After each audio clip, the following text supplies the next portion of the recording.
Oh, we might have one more joining us. Well, we'll get started with the fancy formal part. I'm Courtney. Welcome to the library. I'm going to hand it over to MJ, who organized this program, but I just wanted to do 2 housekeeping notes. We are recording this program for broadcast on Waycam and also the library's YouTube page. And if you're joining us on Zoom, feel free to put your questions in the chat at any time, and I will raise my hand and read them to Tom. So hi, I'm MJ Wright. I work here at the library. I got really excited about the local history collection about 5 years ago and have been doing some conserving work and all kinds of stuff. Kay got me all excited about, Kay, who was right over here, got me all excited about maps about 4 years ago during the pandemic. We were getting things ready to digitize our maps. So almost our entire collection is digitized, which is amazing because you can go online and you can see the maps and you can enlarge it so you can really see it up close. So it's really cool that we have our maps online. And I knew that I was not an expert on the maps in general, so Kay recommended, well, why don't you ask Tom Lashmit, our surveyor, to talk about maps, and he agreed to do so. So that's why we have him here. I'm so happy. Thank you. Oh. I represent tonight the Wayland Historical Society and Grout Hurt House Museum, which is next door. And we are thrilled to be co-sponsoring this and see such a lovely crowd that came. Obviously, there is a big interest in this, and I know I have worked with Tom. He will be a good speaker and tell us lots of information. Now, that's a burden for you to wear. One last thing, be sure all your phones are turned off. We don't want any bells or whistles. I'm sure he's used to getting bells and whistles, but we don't want to give them to him tonight. Thank you. Thank you very much. Good evening. Thank you for joining us, everybody. My name is Thomas Lashmit. I'm the town surveyor. I've been town surveyor since 2018.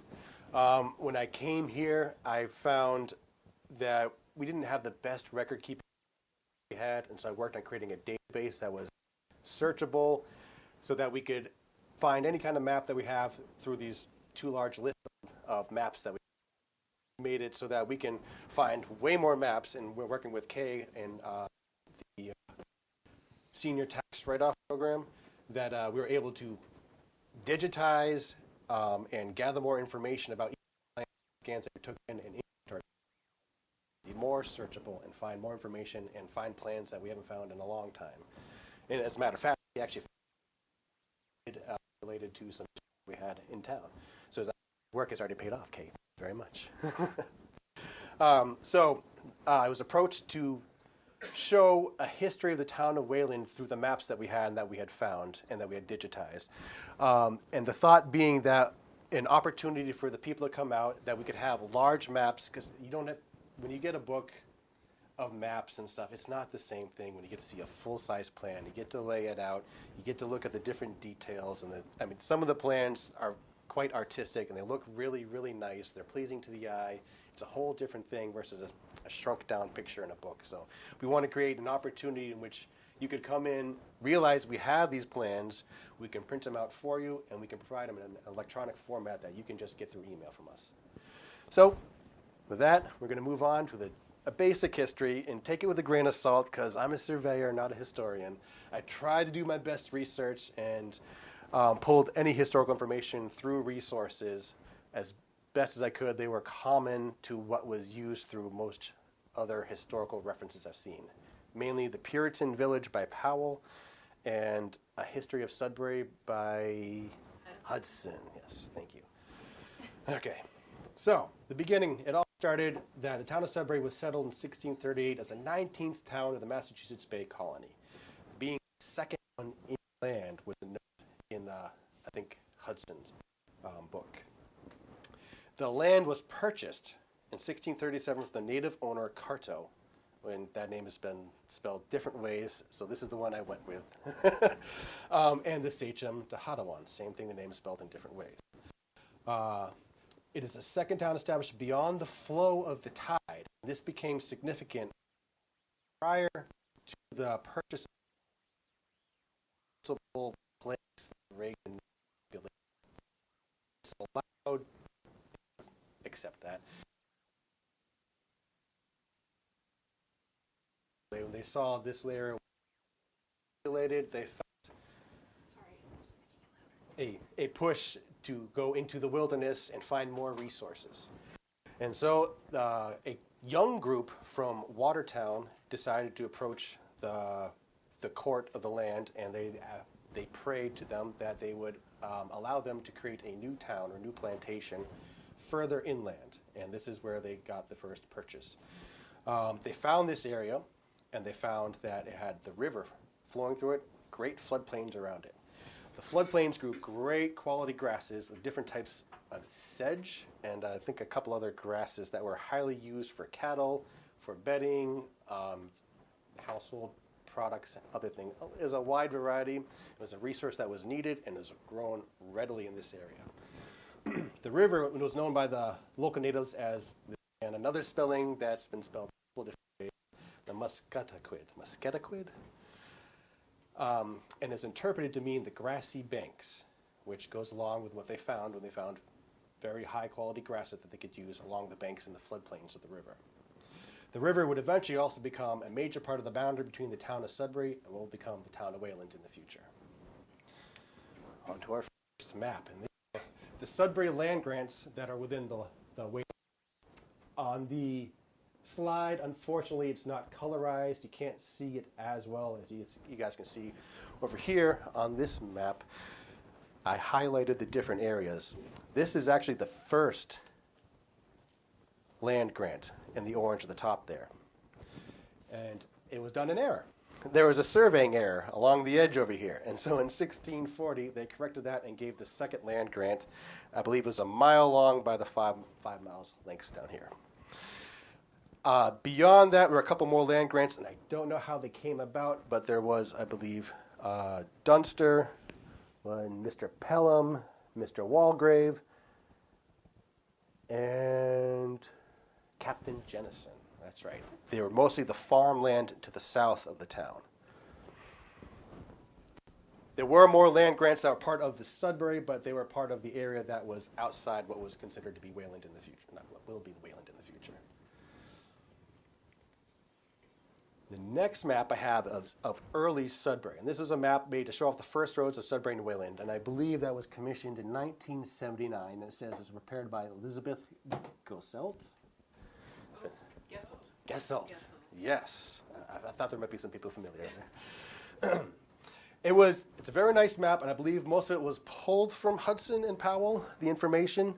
And then the nice thing about maps is you can still add more information to it as long as you have white space and room. And so later on, the map was added on with more information, including more houses and the list of the owners. And I have that map right over here. My goodness. Each of the houses and the owners is listed and the number, and you can see where the locations are of the different houses. It has the old roads and the new roads being like Route 20, Route 27, and 126 along here. And you can see the old pathways, how they became roadways, how sometimes they were abandoned and changed locations. This map was relegated just to the central, more developed area of the town. It's dated from 1638 to 1676. So it has a limited time span of the people in that area and the limited use of it. But there are some notable things on the map as well, too. There's a south field over here, Cow Common, North Field, General Field, a second General Field, Cranberry Swamp, the clay pit, and the gravel pit. And of course, you have the river itself and the Great Pond and what would become Baldwin's Pond in the future. A lot of information you can determine from this map about the locations of where people lived, and with the same information you can get from the town office of land usage, taxation, you can actually see what was done on the land of these people. This is a very nice map, but it goes even further thanks to the more further research and hard work by, I can't read the name of that. There's some little note in the top left, and I believe it gives credit to somebody. We'll find the map over here. But this was made to represent Notes from Puritan Village by Powell. It notates the locations, ownership of the common lots around 1639 to 1645. A slightly different window what's on than the previous map that we had. But this map has a breakdown of all the different lots that were used. And as part of the land grant and the usage, they were supposed to produce usable material, partake in the economy of the colonies. So they had producing. You couldn't just be owning land, doing kind of nothing. It was a plantation that's supposed to be working. So there were different lots. Some of the lots were upland, and your houses would be up here. I don't know where this map is out there. And then you had lots by the river. And these lots were mainly for growing the grass, for cattle grazing, and for other farming agricultural purposes. There's, I believe, different cranberry swamps that are included there. There are the cow common, the different fields allowed all the people to use. And actually, some of the history I read about it, they actually allowed people to winter some of their cattle over in Wayland because of the quality of the grass they had here.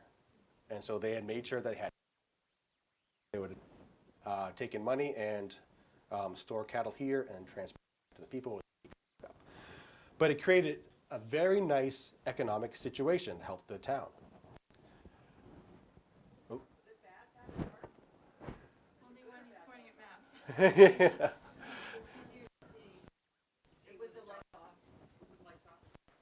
do the side lights behind you, MJ. Okay.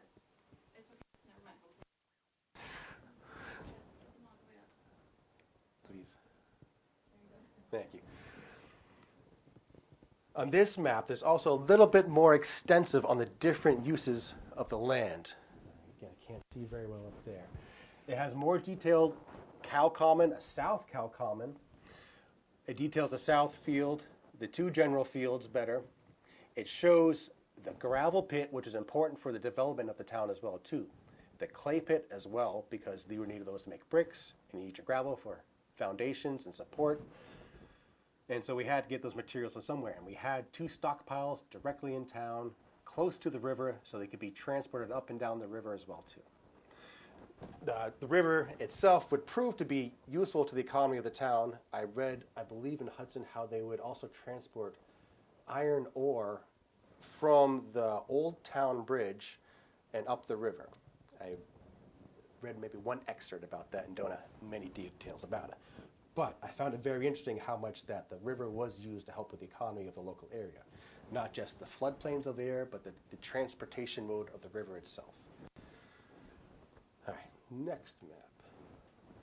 A famous Wayland 1775. I have 1776s on the bottom of the page. It says 1776, but the title says 1775. So I have a conflict in the dates. I don't think it matters too much. The date is interesting because how close it is to Revolutionary times. And it's a great map, great detail, and we have that map hanging up over there. This map represents Wayland and includes years for which the roadways were laid out. So it has the years in which the actual town had passed the laws that established the layouts of the different roads. So it's even that map itself is its own catalog of more information. It also shows the schools, houses, some of their owners. It also includes bodies of water, ridges, swamps, dams, sawmills, training fields, cemeteries, including a pock pasture, which what I understood is where the smallpox patients were led to live out their life till the end and then buried out there. Very interesting. Ooh, what is this? Thanks to Robert. Okay. So this is our Draper map over here. If you guys want to come up and take a look at it later on. You have lots of information where it marks out even some common things like Three Ponds Road. You can see where the three ponds are right here. You can see Baldwin Pond up here. You can see Castle Hill, which used to be a roadway that was actually abandoned later on. Several other different features, and always the fun game of different names for our different bodies of water. We have Johnson's Pond instead of Dudley Pond. Long Pond, which becomes Cohituate later on, which I'll discuss. Pelham Pond stayed the same.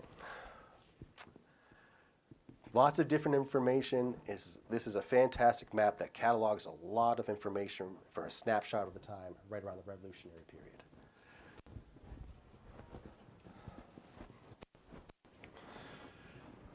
Next map moves on to East Sudbury. So shortly after the Draper map of 1780, the town voted to separate from Sudbury and East Sudbury. And this is where it may get iffy in comments. But I believe it was because the geographical problems with the river, flooding, and heavy winters prevented people from coming to the meeting house on the east side of the river. And so they prayed for a second meeting house on the other side.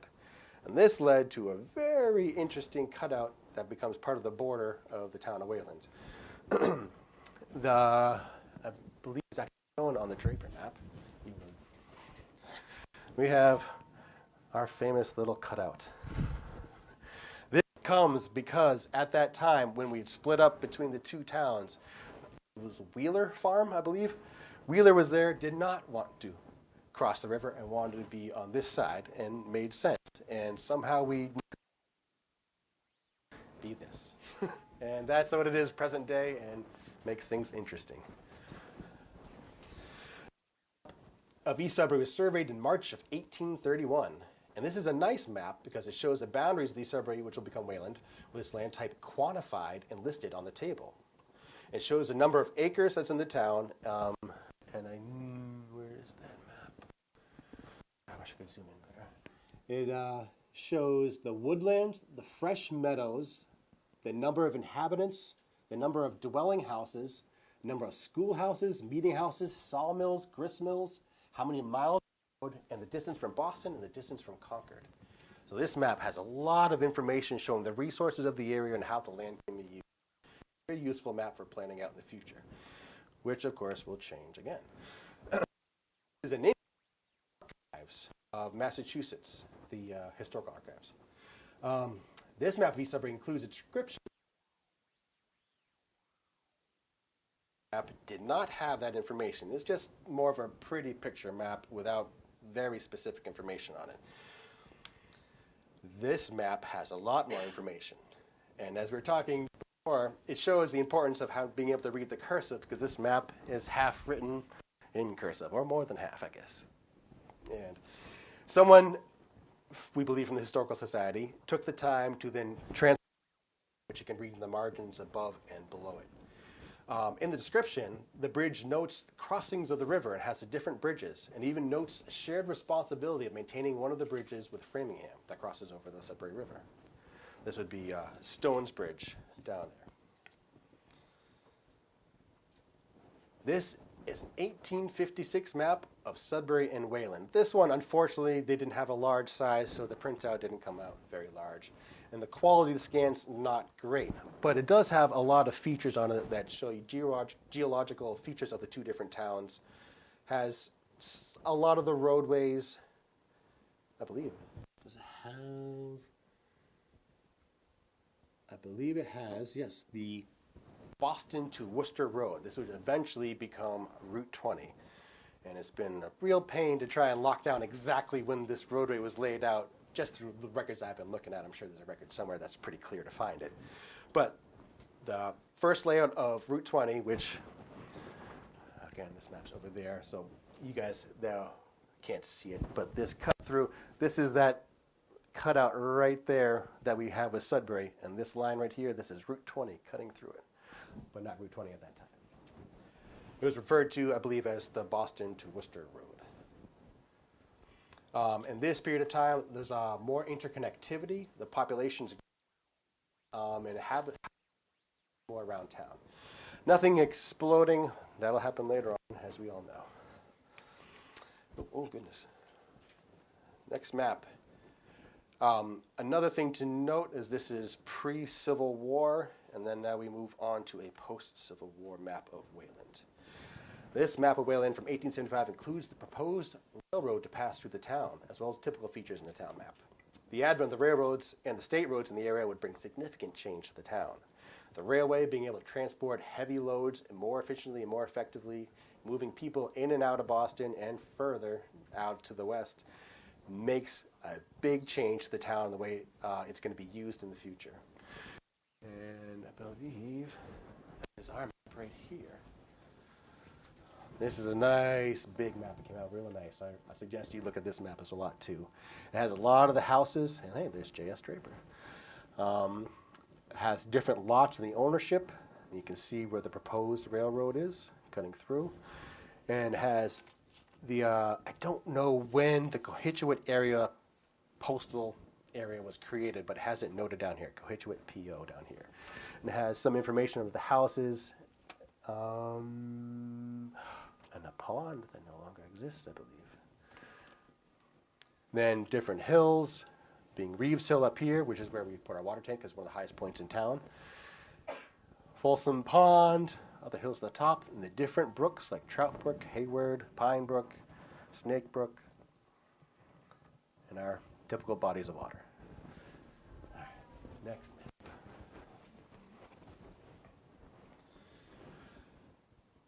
The better mapping by the USGS, United States Geological Survey. I believe this map is 1894, but I believe their first survey, which I have a map printed out, which was colorized, but my plotter died this afternoon because I couldn't do the color apparently. But I have an 1889 and the 1894, they call them the quadrangles. And it's just kind of a rectangular area that covers a 15-minute arc longitude by a 15-minute arc latitude, approximately 13.65 miles by 70.25 miles. And it has highly detailed contour and geological information on it. This is stepping more away from a map and starting getting more to a plan kind of thing with the amount of detailed information that it has and the planning that you can do with this kind of information, be it aqueducts or railways and roadways, which shows in the next couple of years how the 1908 is this next map and shows a layout of the downtown area in the inset map. And I believe that map is on the table over there we can look at afterwards. This doesn't have as much geological information on it, but it's more about the town, the town's usage, and the breakup of the lots in the different areas. You can see how the state road comes in, how the old layout there, and the railroad cutting through town, and the train station there, and the library.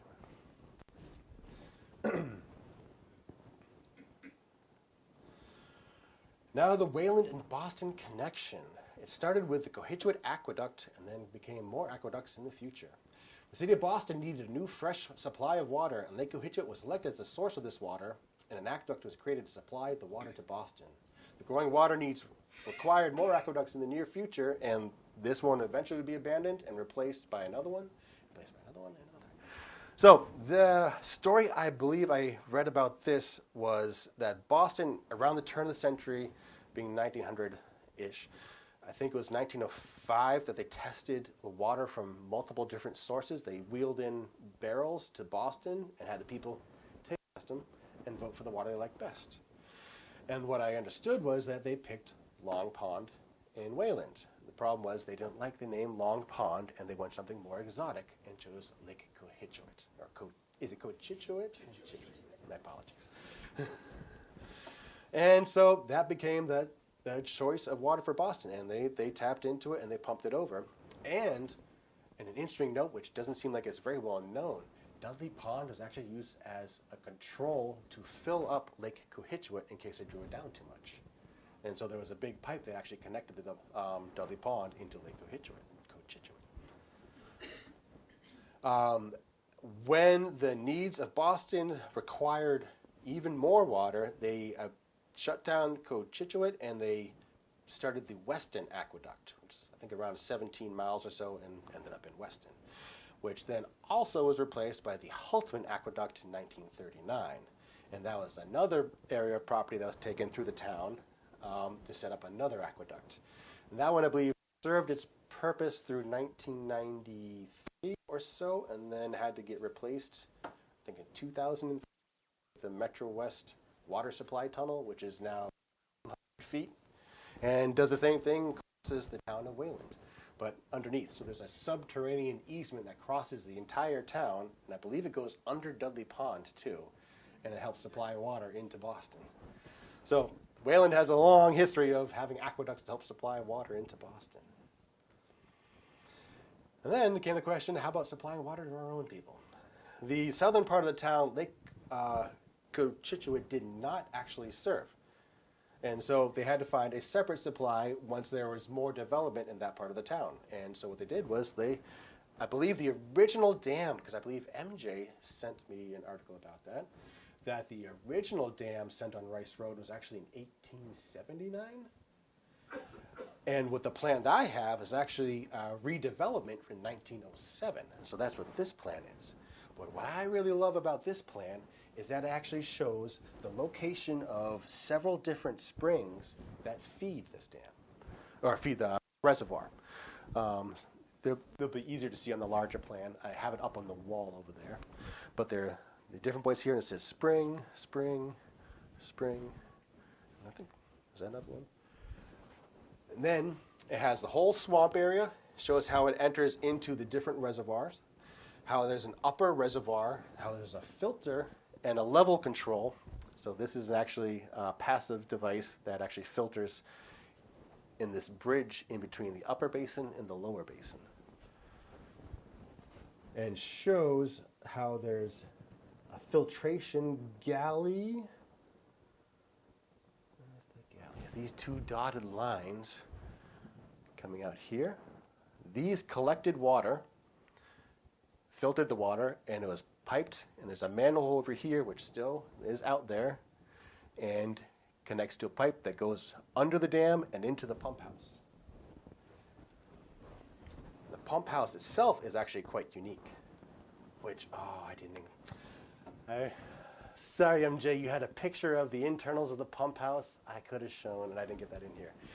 The pump house itself was designed to have a gravity feed that would then pressurize a separate line. So they had an 18-inch pipe and would go down to a turbine, and it'd spin that turbine, and that turbine would pressurize a 10-inch pipe from the same water supply. And that pipe would run the water down across Wood Ridge and down. It gets to the southern part of town and eventually feeds the Cochituate area. There's a 10-inch pipe that crosses the road and it goes through the woods a little bit through one of the subdivisions, I think it's Brewster, and then connects into the southern part of town. And this was so that the southern part of town could have a fresh water supply and a pressurized water supply for fire suppression needs. So it wasn't until this point in time they actually had fire hydrants in the southern part of town where they could fight fires. And I just thought this is a fantastic plan to show off. It was neat. It shows the utility in the town. It shows the ingenuity of the town to use a gravity power to create a pressurized system to help service and protect the people. And you can actually find some of these things still out there in the field today, too. So when you go out there and look around the pond, you can find some of this stuff if you know where to look. Now, moving forward, this gets less exciting. These are more zoning maps showing how the town has changed. And you get more into planning aspect versus the nice maps kind of showed off all the features at the same time. But it made it a lot easier to deal with the information we're trying to deal with. So as the population kept increasing, this is 1934, they decided to start creating zonings for different land use in town to help kind of control how the land is used.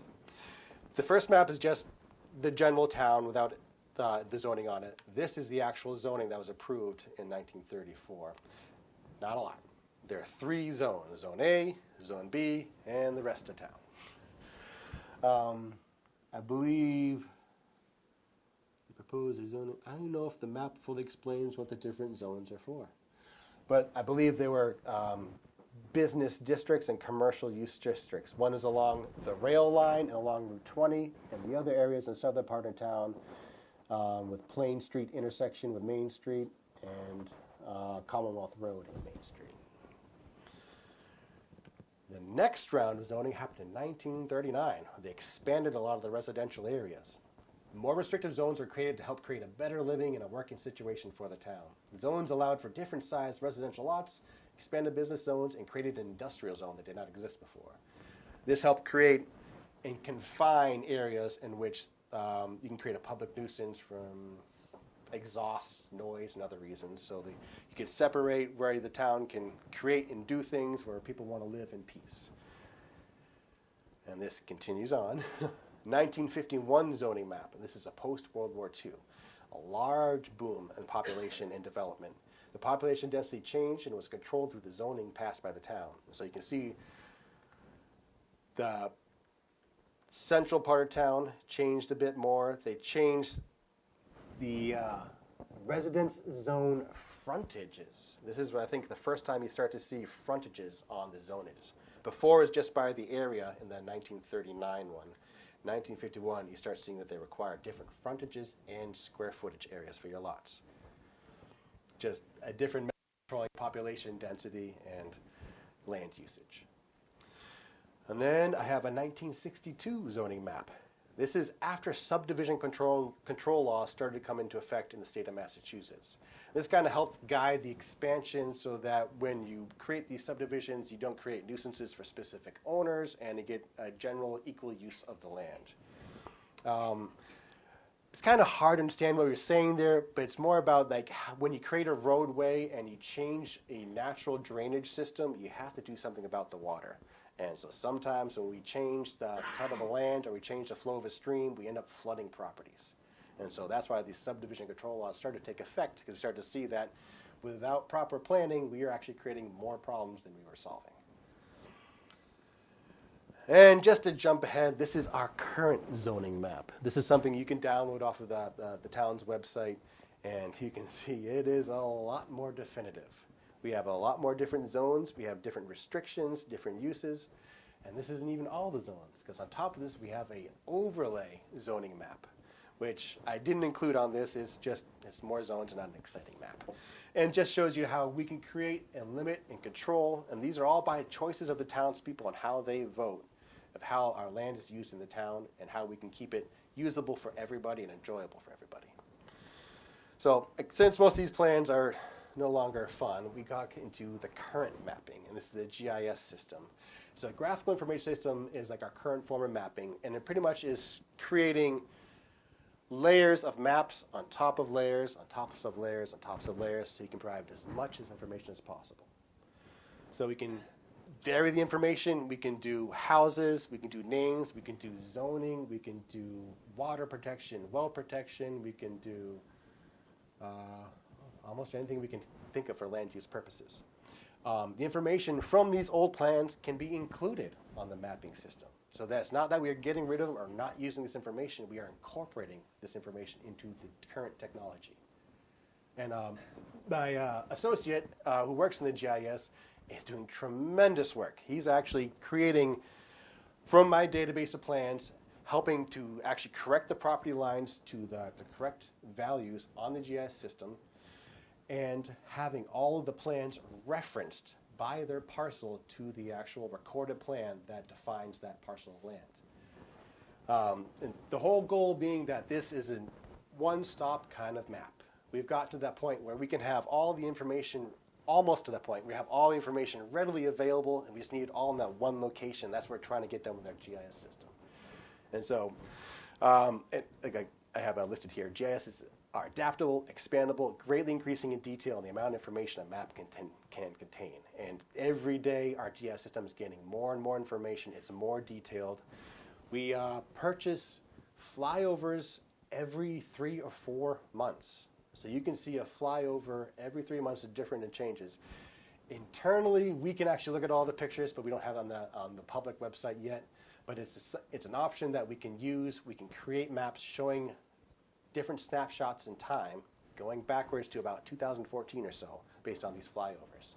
And so our maps are no longer just static kind of pictures. They are dynamic. We can change them and update them, and we can include all the information that we need so that we can determine whatever we want to do with the land that we want to do. And so, yeah, with that, I'd like to close my speech and open things up to questions, and then open things up to look at the maps if you guys want to. And, yeah, have a question already? Just the folks online, one person's asking, one of the earlier maps you were pointing out, the clay pit hill of Cleveland Lane, clay pit and gravel pit.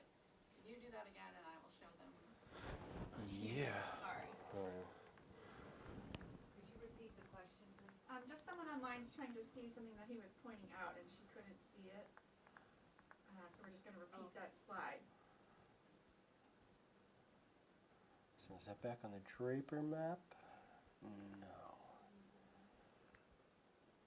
So yeah, the real early one, the early lots, 1639, 60, so I'll go to the big page. I want the map behind here. So over here, this hash mark, Yep. that's the gravel pit. Okay. And then the clay pit, yeah, no, it should be. There it is, right over here. So to the right of Northfield and right above Pine Swamp is Clay Pit. Tom, can you describe where that gravel pit is? DPW? Over off River Road? Yep, yep. So, I mean, where are you? Okay, so all the way over. So you have the Great River, being the Sudbury River here. This is the old bridge, so Route 27 kind of cuts across here. And so this is River Road, and this is Water Road there. And so right down the road a little bit, the DPW I think is kind of like right here, and I think next to it is like the gravel pit. Yeah. Any other questions? I mean, oh. Thank you. Thank you, David. Please, please. I believe it was the 1875 map. You can correct me if it was wrong. Was that, you said, the first mention of Contiguous as a postal area? Was it that one? I think it might have been.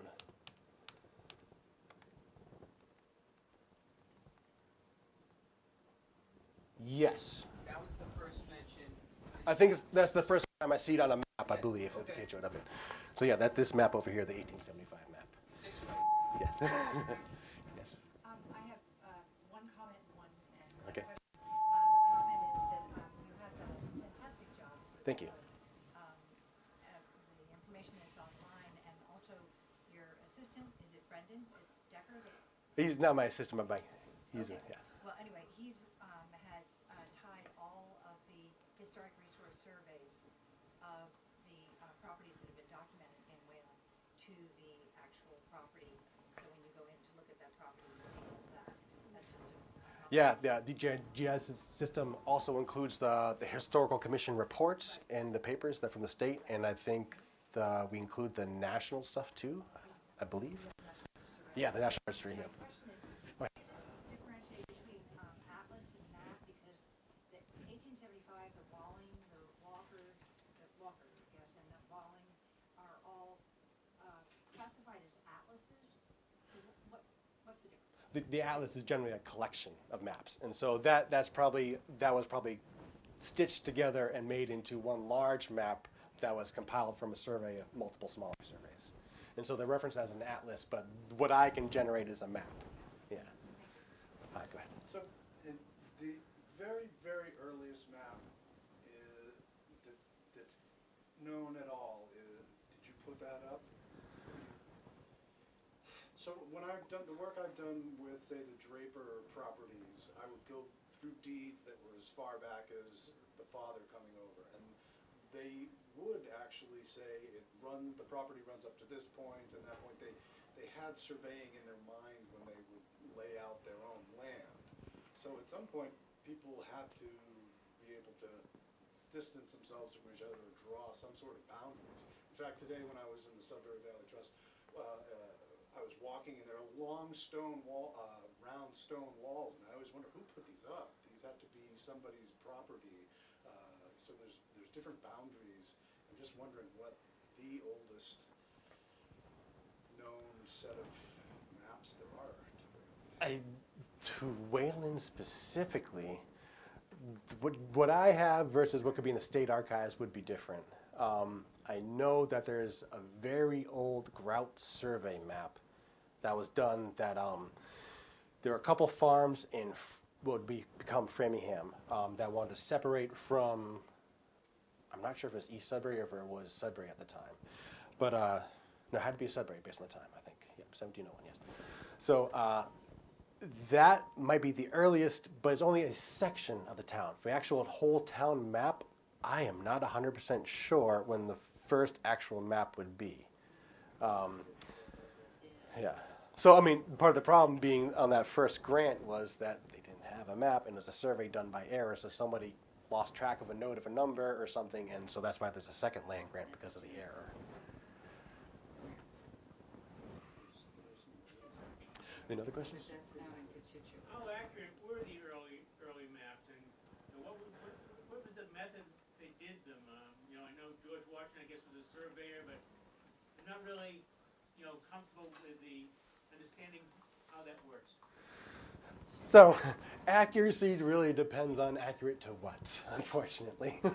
The boundaries themselves and the scales of the maps are not always super accurate. Issues they had with surveying, so that way back when the measures was rods and links. And so you had a staff that was 16.5 feet tall, and that's one rod, and you had a chain of 66 links, I believe it was. And so you'd pull the chain, and you try and keep your chain as horizontal as possible. And there's no guarantee of that, especially on a very sloped area. Otherwise, it would take you a very, very long time to do that. So the accuracy is taken with a grain of salt. Elevation is a whole nother animal. Elevation based on a fixed point of a defined height, which could mean absolutely nothing to anything else, or relative to the average ocean sea level, which is what we kind of use nowadays. But sea levels then were different, and if you measured it on one time of the year versus another part of the year, you would have gotten different answers. You met different parts of the month, you get different values. And so we didn't have the capability to actually average that until, I believe, 1970s until 1990. So they averaged over 30 years of the average ocean height. And they said, we're going to use that as our reference for the 1988 North American vertical datum. They didn't really have a vertical datum back then. And so the information is taken with a grain of salt and not very definitive relative to what we can do today and the accuracy we can do today. So, yeah, not super accurate. Is the best I can say. I'm sorry.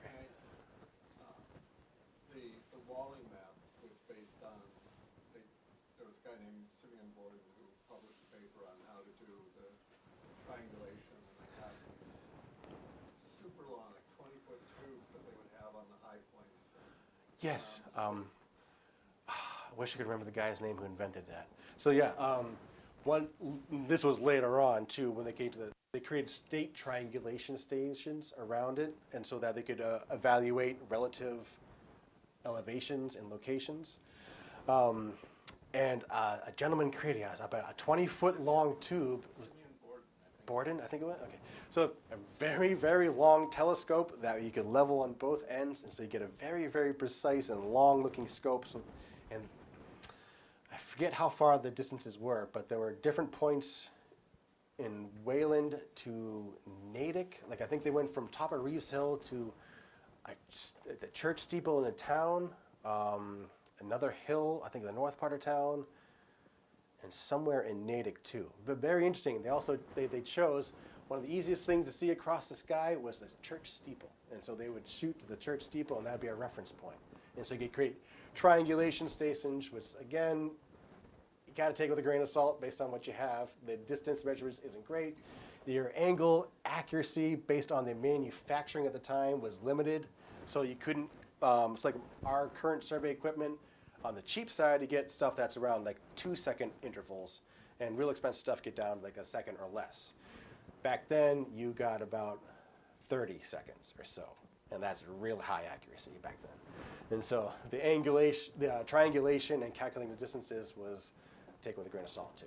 So while it was better than what it was previous, it's again relative to us, like we were way more accurate at different measuring system, and we use electronic distance measuring using lasers, and so you get a lot more precise because it's based on the wavelength. It changes your wavelength of the laser based on how it's sent out and you receive it.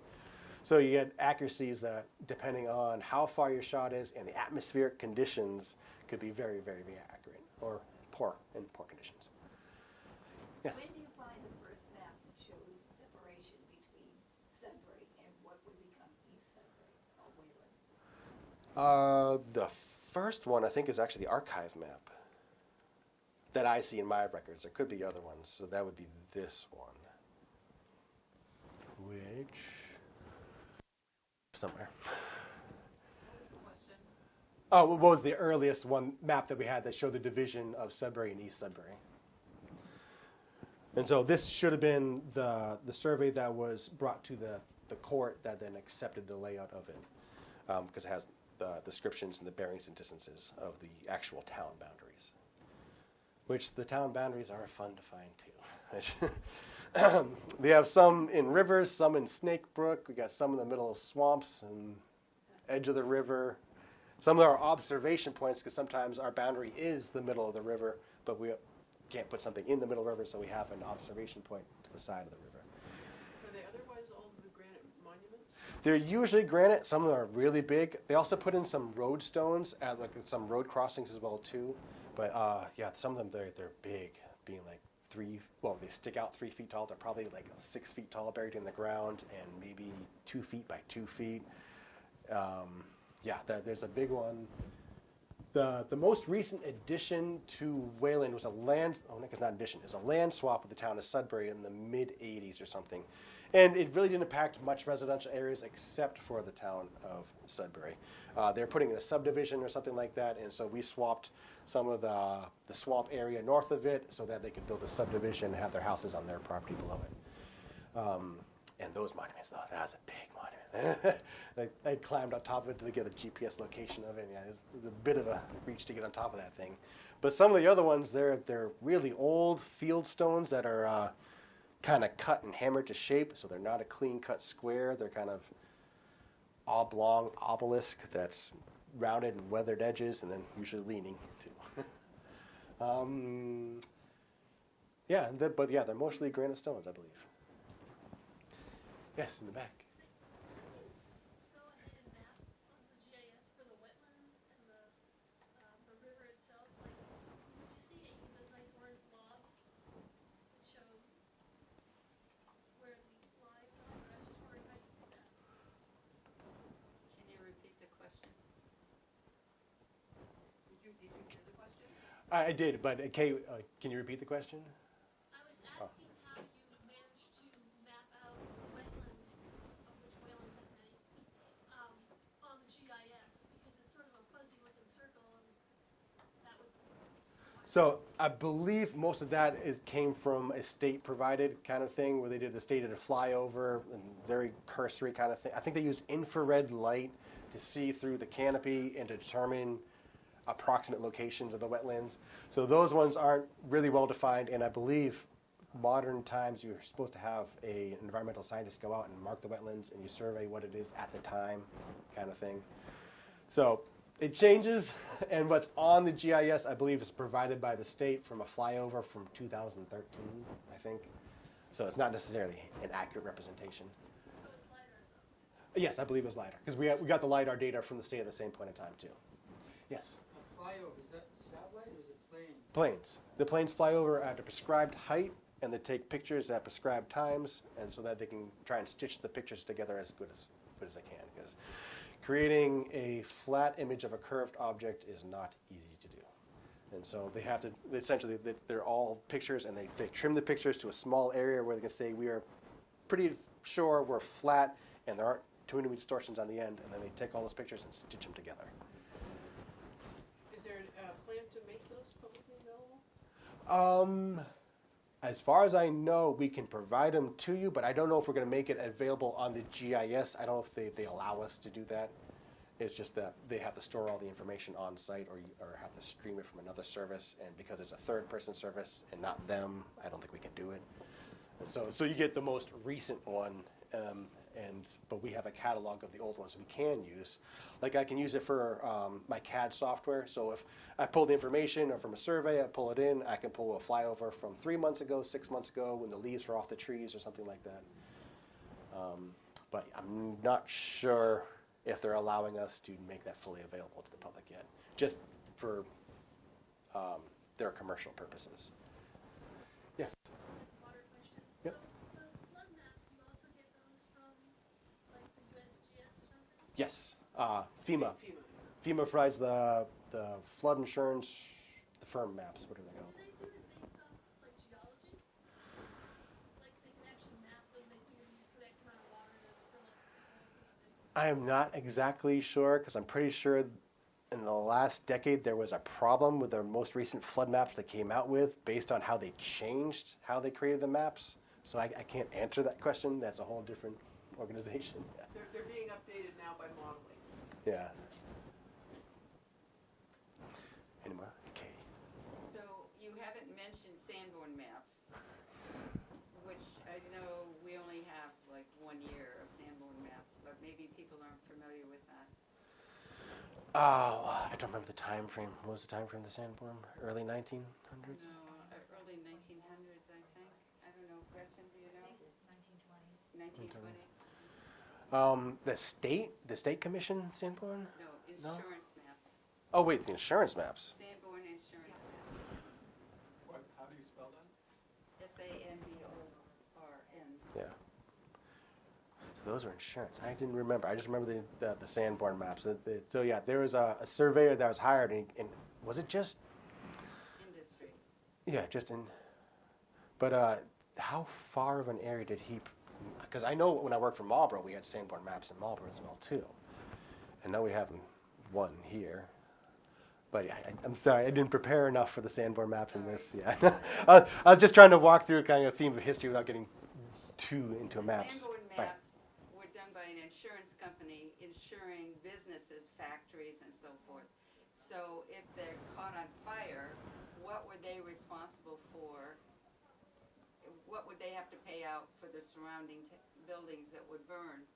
And so they did a certain area around, but they told you what the building was made of, how many stories there were, what kind of fire suppression, et cetera. Lots of information like that in it. Yeah, the maps I remember, they were nice, they're colorized, they had the houses with a lot of information on it. It was very useful for like a good snapshot of the time, but I didn't realize the purpose of the maps. Yes.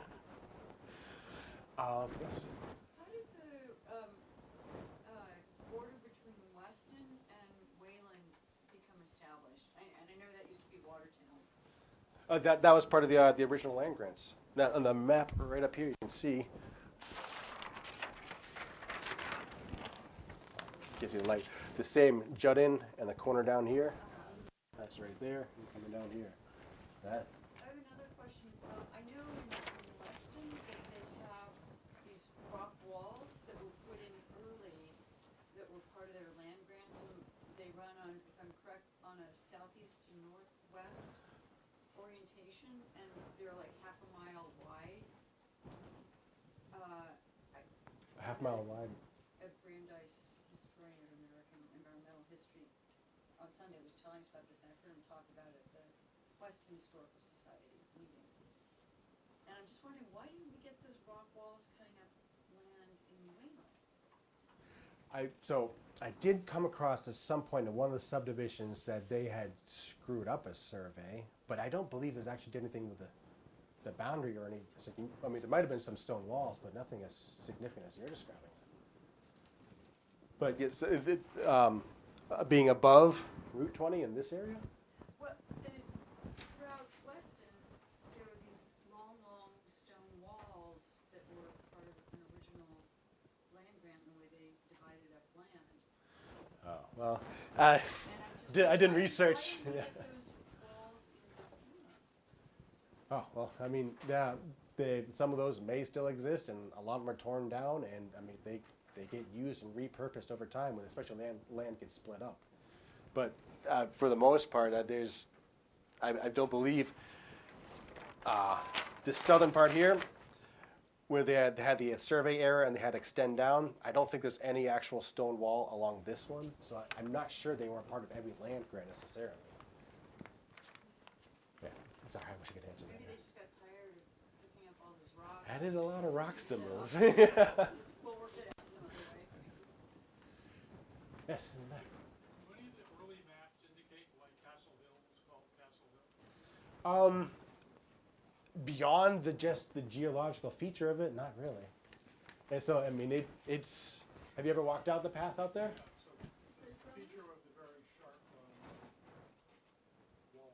Yeah, like, yeah, that's all I assumed.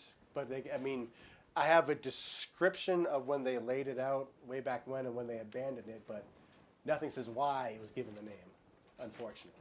But yeah, I just assumed there's a geological feature there where it looks like the whole Wayland area seems to be like a glacier ending kind of area where there's a lot of loose gravel hills that are pushed by the glacier, and the glacier stops those kind of, I forget what they're called.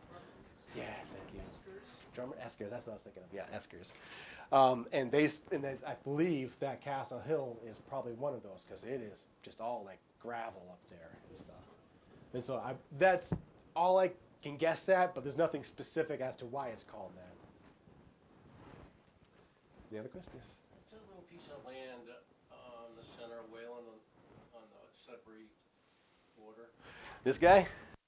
That's one I was talking about earlier on. That's the Wheeler Farm. So when, oh my goodness, I'm sorry. When the town was splitting up, the farm that was here, he didn't want to have to report to the meeting house on the other side of the river. Oh, yeah. And so he negotiated so he could be part of Sudbury. And so we cut out his farm, and we're left with that. Yes. There are multiple businesses and stuff there as well. Okay. So Tom, did they change the Natick border? Because when you look at Jennison's grant map, he goes over to Nonesuch Pond, which is now in Natick. Yeah, I don't understand why that doesn't meet the boundary of the town, and I don't have an answer to that one. That's one that bugs me, and I was hoping no one would catch it. There's a wonderful book called The Puritan Village Evolves. Yep. And that talks a lot about the quote-unquote native farmers and how they got attached to Sudbury and Wayland. Yeah. Yeah, I only get excerpts that I'm reading, but yeah, I got through most of Hudson, though. That was kind of nice. It's just a long read. Any other questions? Bless you. Bless you. I was just wondering what Bless you. impact did the Mass Pike have on, did that change the boundaries with Natick at all? It didn't change the boundary with Natick. It just kind of cut through, bless you, the town. It did alter some of the drainage in the area and the areas along Snake Brook. Not significant, but there were some changes to like some of the brooks really far down south. And I think they actually feed, down here. So along Oak Road, I believe there was some small catchment, small stream or seasonal brook flow down and across to Natick, and it's part of the watershed.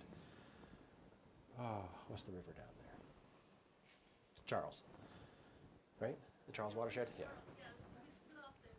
Yep. The border goes to Charles. and Yeah. this goes to Sudbury. So it just altered that little bit of the Charles watershed. It wasn't a huge impact. And it only cuts through a small part of town, well, two parts of town technically, because it goes across Lake Cochituate. But yeah, it didn't alter the boundary of the town at all. Question, I was wondering, which you might not have researched this at all, was there any discussion in moving that part of Wayland into Natick because of the highway putting it? Don't know. Yeah, that'd probably be more a town meeting kind of thing. I was thinking that was probably like, no, we don't want to leave. Yeah. I mean, for the most part, it's done at the state level too, and for the number of properties impacted, you'd have to be really dedicated to want to do that. And I don't think the town would want to do it unless you. It does create a really bizarre neighborhood. Actually, I run through there a lot. It's like there's this part where you can't get to any other part of Wayland without going through Natick first. Yep. I think that was built after, Oh, that road, that neighborhood? yeah. Got it, okay. I was curious about that too, because I saw a different map around 1890, which obviously none of that was there. So I was curious. Any other questions? Yes. Do you think you're going to be able to use drones as part of your surveying work going ahead? I was actually considering putting that in this and didn't think that would appeal to anyone. This. So, as part of those flyovers, it would be a useful tool if we could do drones. One, for a couple of things. We could do our own LiDAR work if we have a drone with LiDAR. We could do the same kind of aerial photography, and we could do surveying work as well, too. And so as a feature I'd love to take advantage of and to incorporate into our GIS system, because then we could do monthly updates on construction projects that are going on, have flyover imagery of that, and progress results that we could show on a public website. And that's pipe dream stuff, and there's no plans for that, so don't quote me as that's what the town's doing, but that's the dream that we have. Do you know how much that kind of a drone runs? I've looked at some of those drones, and I think they're $40,000 to $60,000, but I have not looked into the full capabilities and more recent prices. That was probably like a year ago I looked at them. Yeah, no, those ones are expensive because of the equipment they have on them. But yeah, if we could incorporate that, the stuff we could do, the information you could have, the stuff we could collect would be phenomenal. And then as a backup for rescue operations as well too, that it's a multi-use thing, so it has many uses that we could definitely use for the town, I believe. Could you use it to map more of Lake Cochituate? Actually, the water features on it? Yeah, you could. That's one of the things that would be really effective is actually water body edges and stuff, where stuff you can't get under the tree line. Well, if I can fly along there and get a good view of it, we can get a lot better imagery. Depending on the sensors you purchase with it, yeah. Any other questions? Yes. You mentioned those transit points, there's different size stones and different heights. Are those available on the GIS? Can you see where those are? Not yet. We're working on that. So one of my directives when I actually started working in town was with the equipment that we have is to catalog all of our stone mounds that we have in town. That's going to take forever, but I'm working on it. And so part of it is the collecting the town bounds too. And I've got most of them, except for like the ones that are in the water. And I think there's one like way down here that I can't find. Are they available at the town hall? I'm at the DPW, but yeah, we have the GPS location for the points and stuff like that. But some of these areas they're not safe to walk out to. Some of them where you have to go through private property, so it's not encouraged that you go look at the stuff on your own. But the ones you can, we do encourage. But yeah, feel free to contact and look for me if you want any more information on the balance. Just one last question, if there's anybody. Will you come back and do a GIS demonstration for us? I might want to talk to our GIS administrator about that. Okay. Yeah. But yeah, that's a good idea because yeah, if you could show off all the features you have, I mean, I could do some kind of quickly show the layers that we have.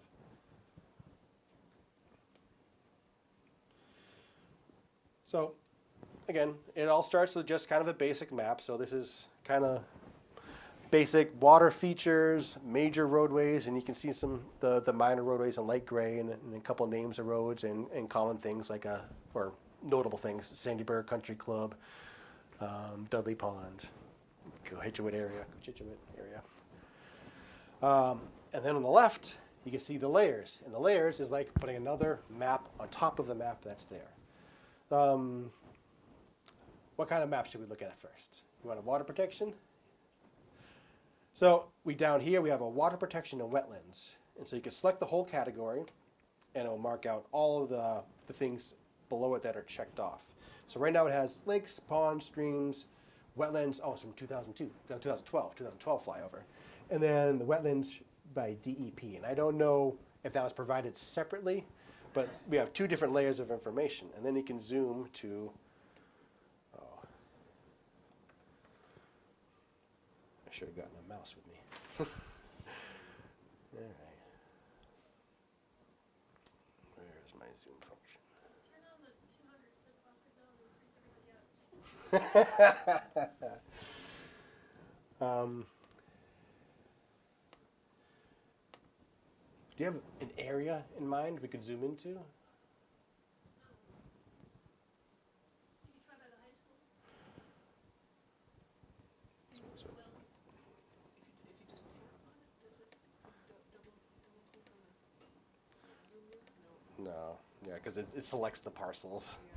And so I have a scroll bar on my right side, but I don't know if it's not working for me. house, that'll be difficult. Yeah, exactly.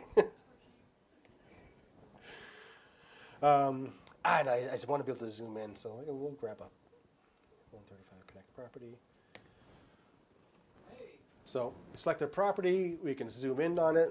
Oh, this is a pretty cool area. Pelham Island Road and the bridge. This is the old farm bridge. This is a bridge that is referred to, I think, as far back as the earliest map. That is that bridge right there in the same exact location, 300 plus years. Yeah. We should have built it better, I think, but I think the state decided to save some money and whatnot. I mean, it's still a flooding area, and we have really, really heavy rains that can still shut down. If you guys were out here in 2010 for the duck boats, yeah. Closed for 3 months. Yeah. So you can see the two different colors. Can you guys see the different colors of the wetlands? Like a dark purple and the light green. That's from the two different layers. One, the flyover one. If we go back to the water protection layer. So the lighter green one is from the flyover in 2012, and then the DEP provided one is a dark blue. So you can see DEP is more extensive, and so either the water's been higher more recently, and so they consider further land in, but 2012, it seemed to be a lot less. And so you can see the wetlands changes based on year and conditions and that snapshot of time that you look at it. Other information you can put on contours. I hope everyone knows what contours are in here. All right. If you're fans of maps, you guys must. And you can change how the intervals are. You can have down to a 2-foot, or you can turn those off so your map isn't as messy, and just 10-foot intervals. And this is a good way to help determine drainage, hills, high points, low points, general information like that. You can use for all sorts of planning purposes, be it solar arrays, water collection, underground soil filtration for like septic systems or basins that leach into the soil and stuff like that. If we have to know if we're getting a contamination source in the river, we have to know the locations of the different filter locations and their distance from the edge of the body of water, and then we can, in theory, find the location of the point source of the pollution. And so all that information just slowly combined together, overlaying on the map, which, if I can put the drainage on,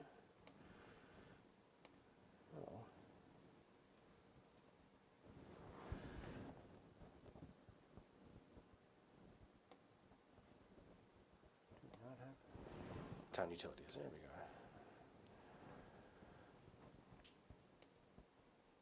Turn on the whole layer. Oh, whoops, yep, thank you, I didn't do that.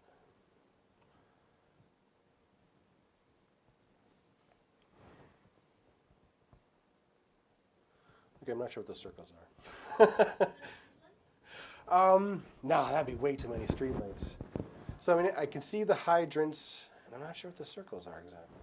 But What's the easiest way to get the, you just open, to get the legend is to open up the utilities drop down? oh, that's a good point. Yeah. It does a utility pole, so it may not be lights, but it's the poles.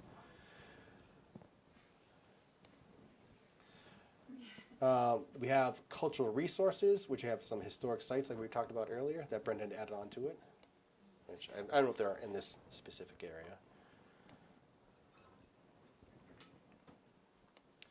don't think I need utility poles. Yeah, the bridge shows up as well. Yeah. It's just underwater. Yeah.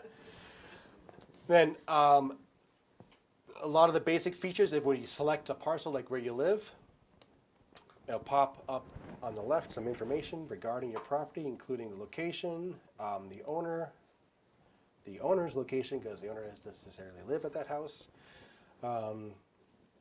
parcel ID number, the map that you're on, the assessor's map, values, assessed values, property area, and then a reference like your book and page that records your transfer of the deed to you. How frequently is this information updated? So it's complex. This information that's represented on here the GIS pulls a lot of the information from other areas. So the assessor's information comes from a database that the assessors has at their office. They do the work consistently, but how often it gets updated is a different animal. So I can't say exactly when it gets updated, but it should be relatively up to date, I'm guessing within 6 months or so. So Tom, I'm wondering if some people might want to continue just talking to you Oh, afterwards. yes, or yes, yeah. whatever, and Let's let- just open it up, guys. Feel free to get up and look at the maps, ask Yeah, that questions. kind of thing. Feel free to approach me and everything. Say thank you. Thank you very much. I just want to mention one thing. I'm not an expert, but I've recently done a lot of research on my own property. I live in